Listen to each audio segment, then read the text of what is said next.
కూర్చున్న ఇక్కడికి రండి, నాకు లేని వాళ్ళకి సాధన కార్యక్రమానికి ఇచ్చేసేమండి బంధుమిత్రులకు, కుటుంబ సభ్యులకు, మరి కార్యక్రమం నిర్వహించినటువంటి వేవాస్ కమిటీ సభ్యులకు ముందుగా హృదయపూర్వక నమస్కారం.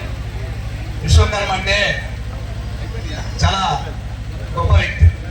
ఎందుకంటే ఇప్పటివరకు నా ముందు మాట్లాడిన మిత్రులు అందరూ మాట్లాడే ఉంటారు, మళ్ళీ కొత్తగా చెప్పాల్సిన అవసరం లేదు. నాకు వేరే ప్రోగ్రామ్స్ ఉంటాయి, కొంచెం వెళ్ళాల్సిన అవసరం ఉంది కాబట్టి ఇక ఎందుకంటే నాకంటే పెద్దలు మాట్లాడిన వాళ్ళు చాలా మంది ఉన్నారు కాబట్టి ప్రతి ఒక్కరు కూడా నా ఉద్దేశం నేను వర్క్ చేస్తున్నాను. మనం అందరం ఐకమత్యంతో ఉండి కేంద్ర రాష్ట్ర ప్రభుత్వం ద్వారా రావాల్సిన నిధుల కోసం మనం పడాల్సిన అవసరం ఉందని సందర్భంగా తెలియజేసుకుంటున్నాం.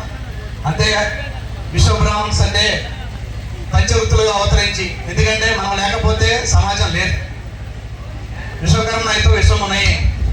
విశ్వకర్మ అంటే విశ్వం అంటే సమస్తం, కర్మ అంటే చేయగలవాడు, అంటే సమస్తాన్ని చేయగల సోమత లేనిది ఈ భూ ప్రపంచం లేదు.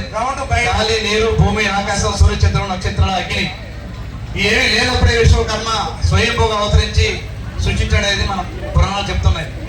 అంత గొప్ప జాతిలో పుట్టిన మనం ఐక్యతతో ముందుకు పోయి మనం అందరం ఒక సాటి మీద ఉండి మనకు రావాల్సిన హక్కుల కోసం మనం పోరాడే దిశగా మనం ప్రయాణం చేయాలని ఈ సందర్భంగా తెలియజేసుకుంటున్నాం. అంతేకాదు ప్రతి ఒక్కళ్ళు కూడా ఇవాళ మనం రాష్ట్రంలో తెలంగాణ రాష్ట్రాన్ని చూసుకుంటే తెలంగాణ రాష్ట్రం సిద్ధించడం కోసం